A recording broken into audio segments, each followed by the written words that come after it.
¿Estás listo? Sí, a ver si ¿Ya? ahora sí. ¿Sí? ¿Ya? Sí. Ay, ay, señor. Me pongo nerviosa. Bueno, y grabamos. Bienvenidos a la manzana del Edén.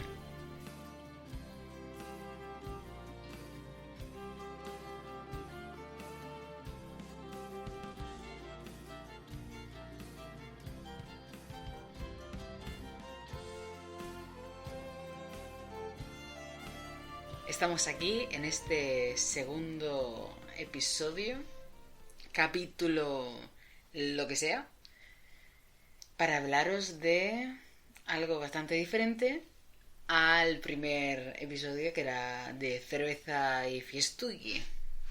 De hecho, este es un poco incluso macabro. Este es un poquito macabro por las consecuencias y también por el contexto.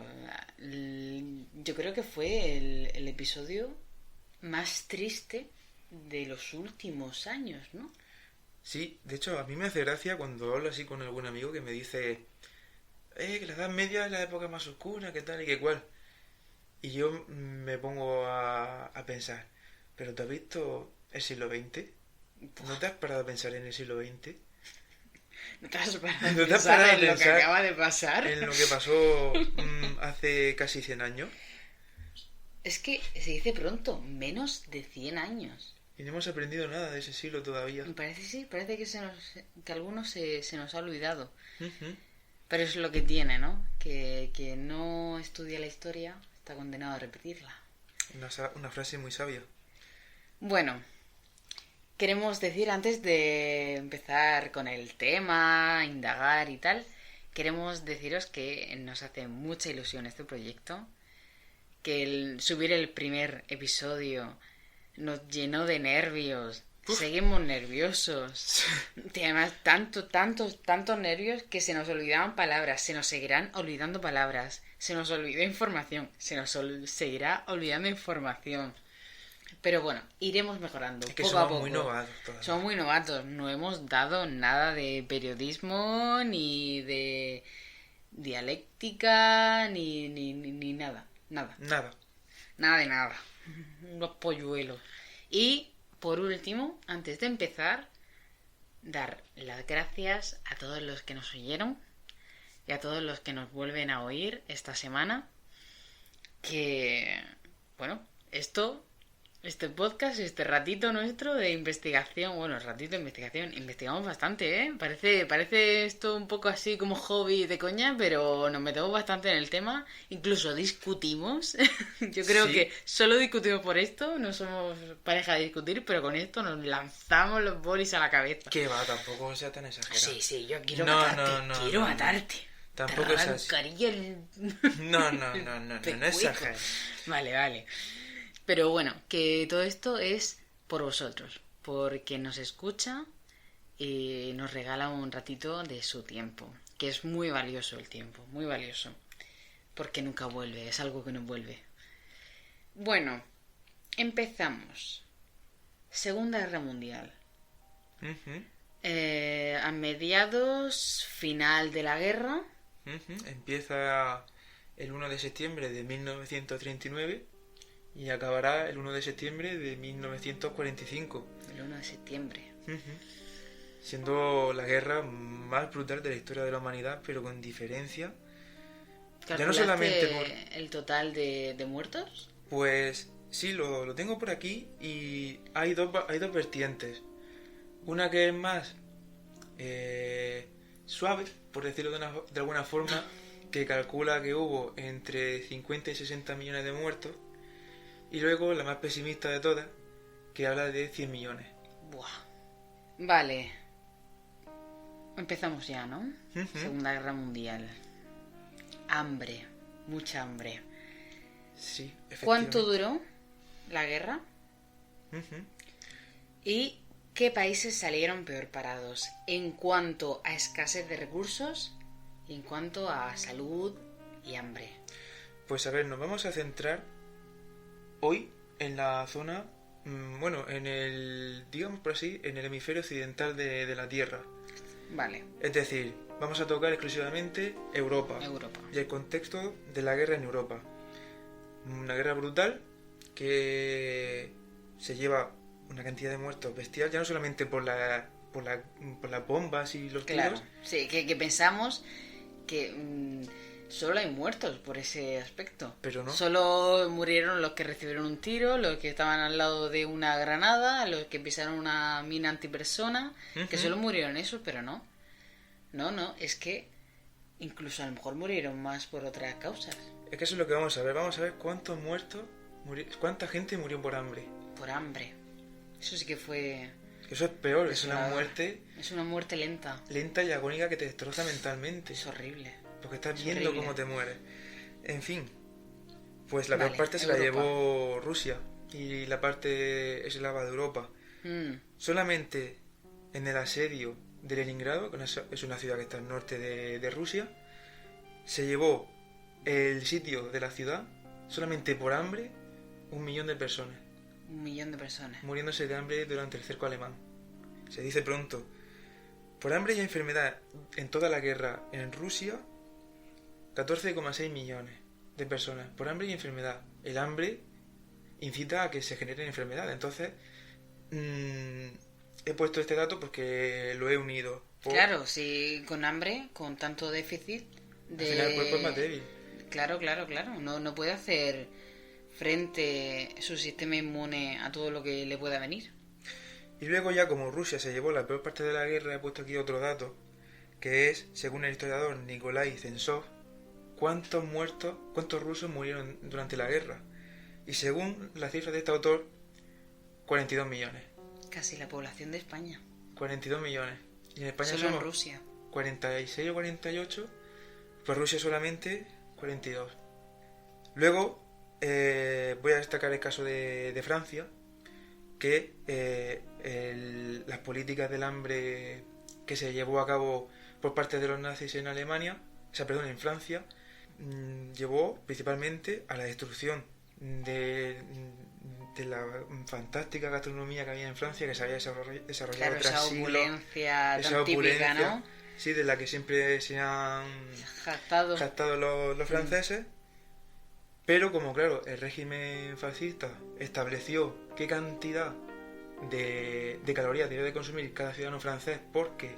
Los ciudadanos, ya no los combatientes, sino los ciudadanos. Hombre, los combatientes suyos sí que estaban mucho mejor alimentados, porque claro, lo que hacía Alemania era saquear Europa, ya no solamente en cuanto a obras de arte, como se ha visto mucho en cuanto a materias primas, sino también, claro, los alimentos.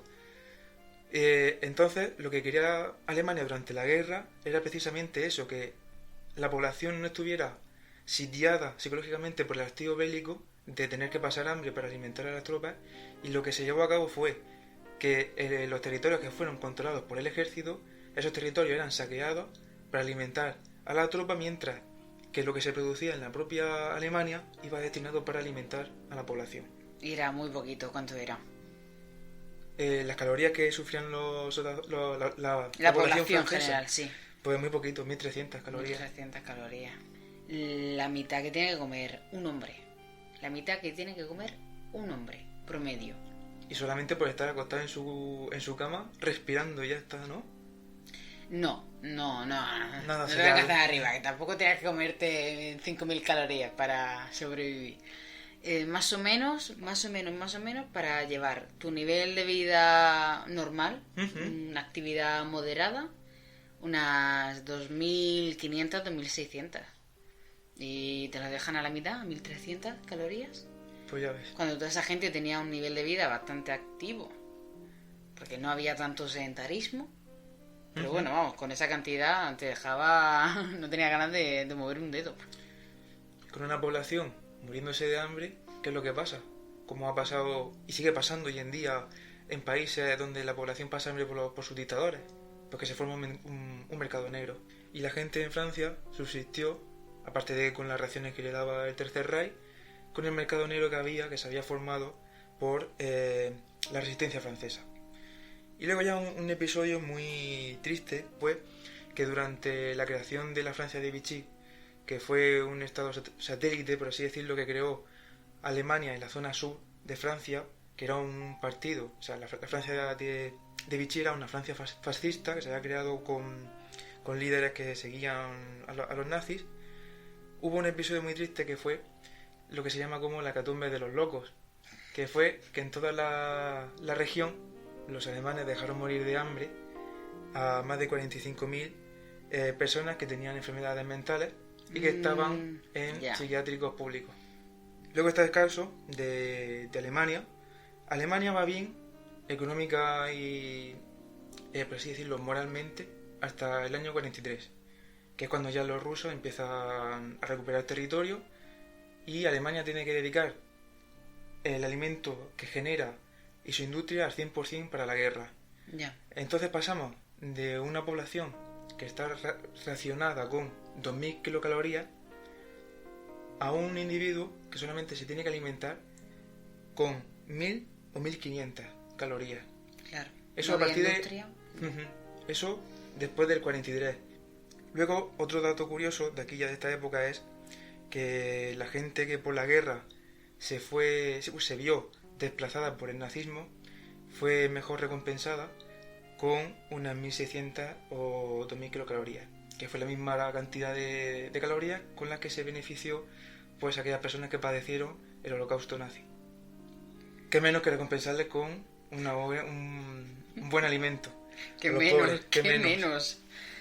Y luego ya está el caso más duro de la invasión nazi en la Europa occidental, que fue el caso de la población holandesa, que todo vino por un intento de liberar la zona por parte de una invasión de 20.000 británicos de paracaidistas, pero la operación salió mal y entonces, como los británicos se escondieron junto con la población británica, junto con los holandeses, o sea, querían replegarse en paracaídas. Se desplegaron en paracaídas, pero como la operación salió mal, se escondieron junto con la población y como quería hacer alemanes, entrada triunfal, pero le salió raro. Le salió como, pues ya ves. ¿Qué hicieron los alemanes? Bloquear todavía de suministro con Holanda y la población empezó a morirse de hambre. Ostras. Eso pasó hacia 1941. Ese fue el invierno del hambre, ¿no? El invierno del hambre, porque ya de por sí los alemanes pusieron un régimen a la población holandesa de 1.000 kilocalorías cuando encima se vieron sitiados por los alemanes para que los británicos y los propios holandeses se muriesen de hambre. La gente tenía que comer entre 600 y 800 calorías. Un hambre brutal. Eso es una comida. Vale. Pues ¿sabes qué pasa con eso? Que tuvieron que buscar algún modo de revertir esa situación de hambruna, de volver a alimentar a la población de una manera más efectiva. Pero primero tenían que ver qué efectos fisiológicos causaba el hambre en el organismo humano. Claro, tú primero tendrás que conocer cómo funciona la cosa para ponerle un tratamiento. Pues ahí entra el doctor Ancel Keys y su equipo en Minnesota. Oh, Ancel Keys. Ancel Keys fue un famosísimo, y ya no solo por esto que voy a hablar, sino también por más cosas que se comentarán en otros podcasts, fue un famosísimo fisiólogo que trabajó para desarrollar las raciones K. ¿Qué son estas raciones? Pues la comida que tenían que llevar las tropas en Estados Unidos. Tras esta función, ¿no? Como para desarrollar estas raciones, fundó el Laboratorio de Higiene Fisiológica en la Universidad de Minnesota. Y allí les pidieron que llevara a cabo un experimento para saber qué causaba el hambre en el organismo. El experimento se llevó entre el 1944 y el 1945. Terminó una vez acabada la guerra. ¿Qué hicieron? Para buscar voluntarios, se fueron a campos de trabajo de los objetores de conciencia, que era gente que hacía labores de guerra, pero sin combatir, de una manera más pacifista. Era gente sobre todo religiosa. Y bueno, repartieron allí folletos para presentarse a este experimento en el que ponía literalmente: ¿pasarías hambre para que ellos se alimenten mejor? Y esta gente, como era tan dada a la benevolencia, a sacrificarse por el prójimo, sabían a dónde ir, ¿no? Para repartir folletos. No eran tontos. Pues se presentaron 400 voluntarios. Poca broma. 400 voluntarios que querían pasar hambre. Tenían que hacer una selección. Y llevaron a cabo unas pruebas psicológicas y físicas. Y de ahí sacaron a 36 sujetos que se supone que eran los más fuertes mental y físicamente. ¿Para qué?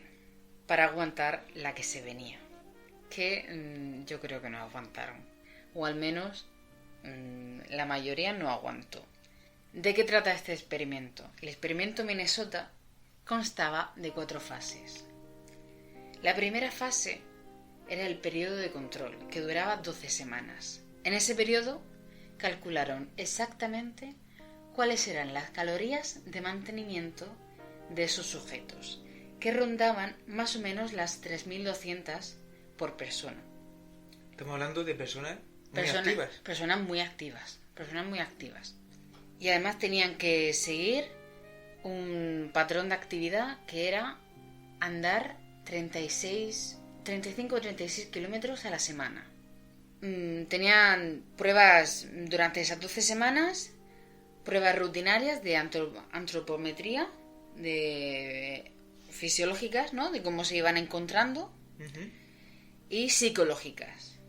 Se les dio además a cada uno una libreta donde tenían que apuntar todas las sensaciones que iban teniendo a lo largo del experimento. Se grabaron también, tenían grabaciones, y todos estos documentos, todo lo escrito y todo lo grabado, se mantuvo, y creo que a día de hoy todavía sigue estando, porque fueron muy reveladores. Pasamos a la fase 2. Aquí empieza lo bueno, que es la restricción severa. 6 meses duró. 6 meses con la mitad de calorías de mantenimiento, que más o menos fueron unas 1.500. ¿Qué le daban de comer? Patatas, nabos, pan, pasta, me parece que eran macarrones, y creo que col, algo de col. Durante esos 6 meses perdieron aproximadamente el 25% de su peso. Y todo esto, recuerda, que siguen manteniendo su nivel de trabajo. Los 35 kilómetros a la semana. Claro, imagínate que eres una persona de campo. Las personas de campo se mueven muchísimo. Mucho. Y te alimentas con 3.200 kilocalorías. Y de repente a la mitad. Pasas a la mitad. ¿Cuáles fueron los cambios físicos?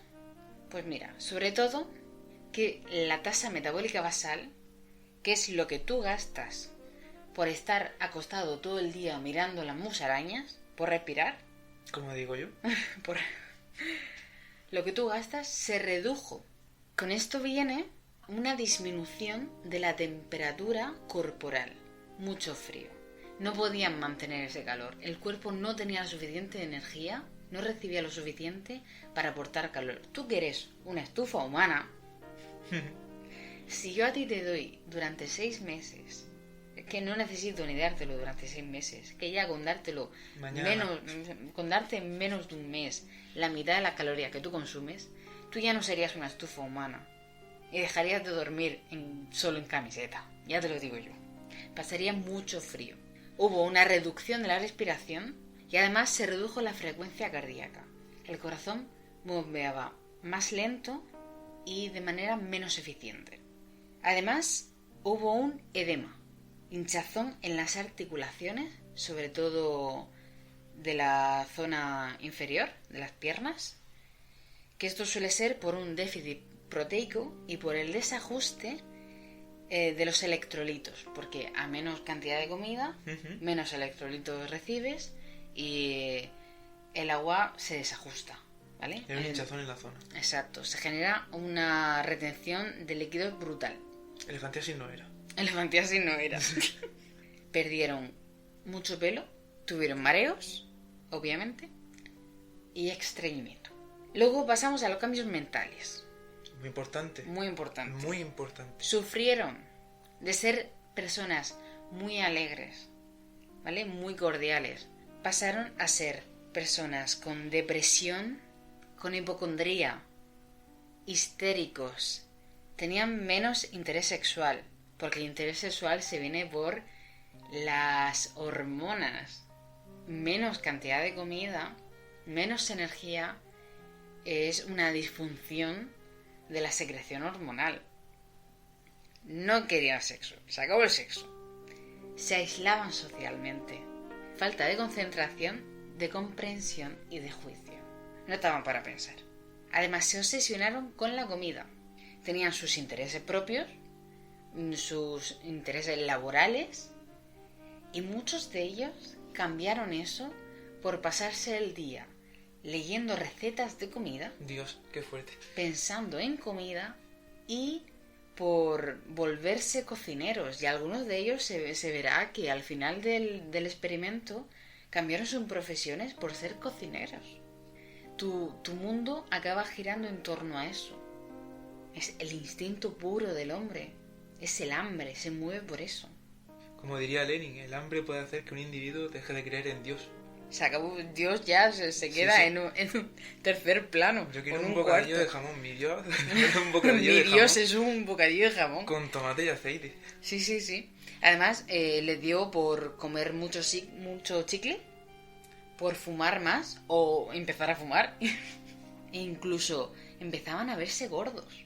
Genera una dismorfia, ¿sabes? Que es tú te ves en el espejo completamente diferente a como eres en realidad. ¿Y eso les incitaba a comer incluso menos? No. Digo, hostia, es que sí. No, pero sí que incitaba al miedo a engordar. Porque en los trastornos de la conducta alimentaria y en los periodos de inanición acaban provocándose los mismos mecanismos en el cerebro. Bueno, en resumen, estaban totalmente destrozados, mental y físicamente. Y además, 4 de ellos ni siquiera pudieron finalizar, porque tuvieron crisis psicóticas e ingresados en un psiquiátrico, y para ellos, pues ya está.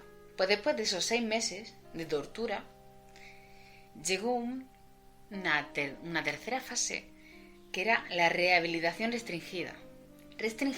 Atención, duró 12 semanas y se separaron en 4 grupos de 8 hombres cada uno, y esos 4 grupos empezaban a recibir una cantidad de calorías diferente para ver con qué cantidad era más eficiente la recuperación. Pero es que no solo eso. Dentro de esos 4 grupos se subdividieron en otros grupos en los que se les suplementaba con proteínas y o vitaminas, multivitamínicos, para ver con qué suplemento sería más eficiente esa recuperación. ¿Qué es lo que buscaban aquí? Saber cuál era el mejor protocolo para extrapolarlo a la población hambrienta De Europa. de Europa.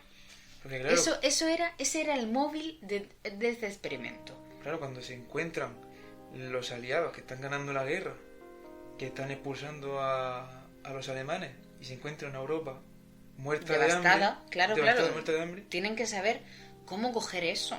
Vale, pues esta etapa no fue mejor que la anterior. Incluso fue peor. Vieron que no servía de nada esos suplementos proteicos y vitamínicos. Que lo que servía era básicamente comer más, ¿vale? La ingesta calórica era lo que te recuperaba. Eran mayores de 1500 calorías, pero era restringido. Hubo incluso un caso de uno de ellos que llegó a mutilarse 3 dedos con un hacha. Y ni él mismo sabía, ni él mismo podía asegurar que era accidental o a propósito. Del caso que tenía en la cabeza, de lo psicótico que estaba. De lo psicótico que estaba. Siguiente fase, vía libre. Y última fase. Duró 8 semanas. Vale, puedes comer lo que quieras, pero te voy a monitorear. Tengo que saber exactamente qué y en qué cantidad te metes a la boca. La mayoría se pegaban atracones. Atracones de no tengo más hambre, pero no puedo parar de comer. Llegaban incluso a vomitar, muchos de ellos. No me sale la palabra. Los investigadores incluso les ofrecieron quedarse más tiempo, después de acabar definitivamente el experimento, quedarse más tiempo en el laboratorio, por su seguridad, porque no estaban bien mentalmente, podían llegar a hacer locuras. Tras este periodo de come y revienta, ¿qué es lo que llega? Todos llegaron al peso que tenían antes y algunos llegaron a más todavía. Porque lo dicho, dejó de tener hambre, pero no pudo dejar de comer. Para recuperarse completamente, para la mayoría pasaron muchos meses. Para algunos llegaron a pasar 5 años. 5 años de recuperación. Y dudo que no haya cronificado de alguna manera. Aunque no lo sé, ¿vale? Esto es suposición mía. Una persona que ha pasado hambre tanto tiempo, a la larga es más susceptible a contraer enfermedad aunque ya esté recuperado. Hombre, puedes desarrollar disbiosis porque por no alimentar a ciertas bacterias de tu microbiota pueden proliferar otras que no son precisamente buenas. Puedes también generar permeabilidad intestinal. Una serie de mecanismos que se dan tanto por no comer como por comer mal que pueden ya quedarse contigo a vivir. Por eso es muy importante alimentarse bien y alimentarse en las cantidades correctas. Es que esto te lo pregunto porque viendo esto del caso de Holanda, leyendo en los documentos, he visto que se reportó que las mujeres que estaban embarazadas durante ese proceso de pasar tanta hambre, los niños que nacían, cuando ya se hicieron mayores, fueron más propensos a tener problemas cardíacos. Sí, que uno de los órganos que se ve más afectados con esto es el corazón. Claro, y como el niño está dentro de la madre y está conectado, todo lo que come la madre lo come el niño también estaba desnutrido por dentro. Claro, exactamente. Es bastante decisivo para el niño, tanto en su infancia como a lo largo de su vida, lo que haya ocurrido dentro de esa gestación. Porque es donde te formas. Es lo que va a condicionar que puedan aflorar ciertos genes.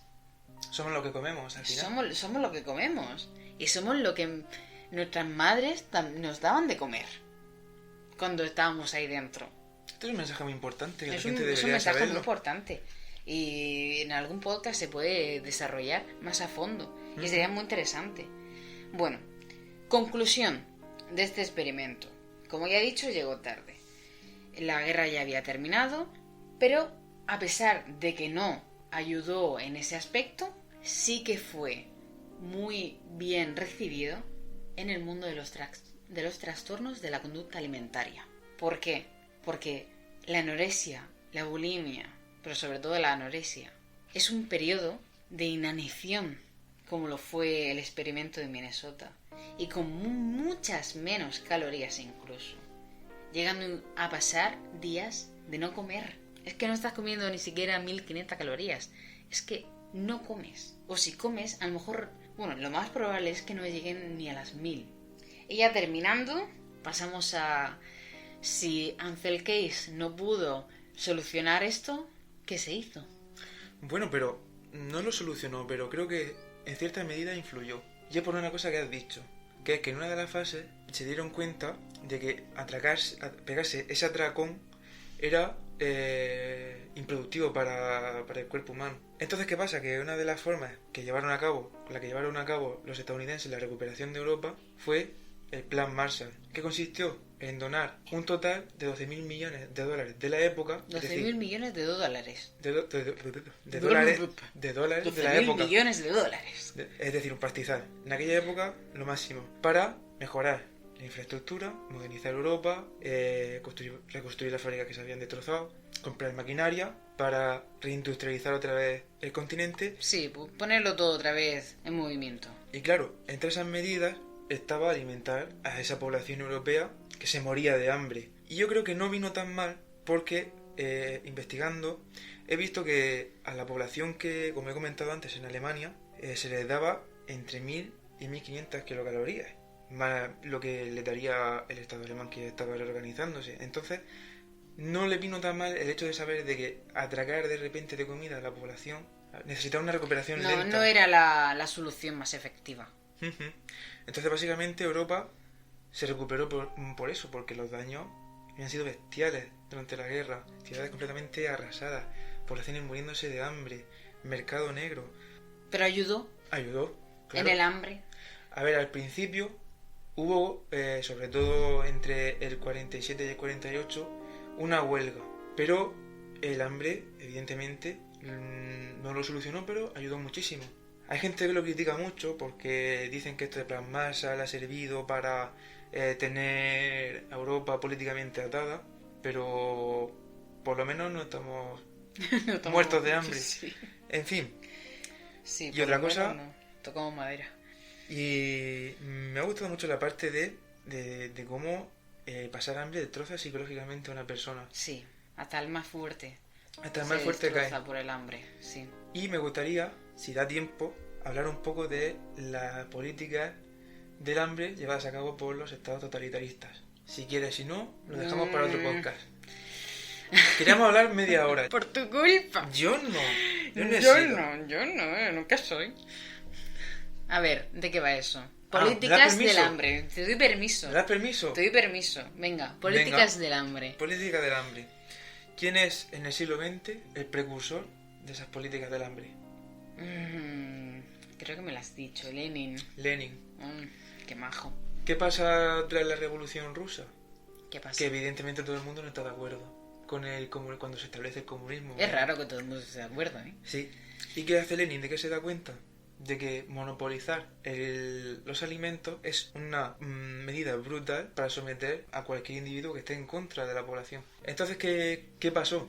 Que todas esas poblaciones a las que él llamó Kuraks, es decir, poblaciones que vivían bajo la influencia de un tipo que controlaba una gran cantidad de campos de cultivo, envió a las tropas para robar todos los alimentos. Y la población empezó a morirse de hambre.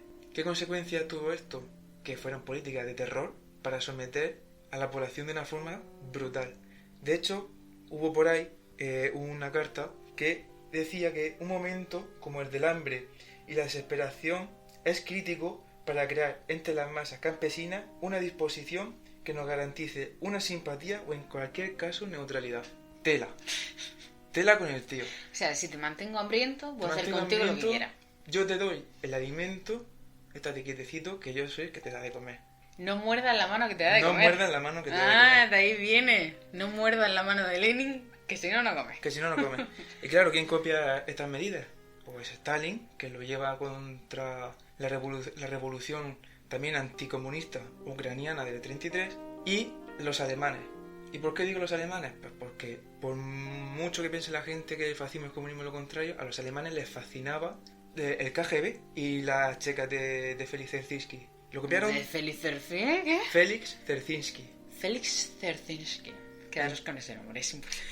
Claro, entonces, la Gestapo, es decir, la policía secreta de los nazis, sí, y las SS, las fuerzas secretas especiales, estaban totalmente copiadas. Y esas políticas de hambre las implantaron ellos conforme fueron tomando los distintos países de Europa. Para crear esa política del terror y tener a la población sometida.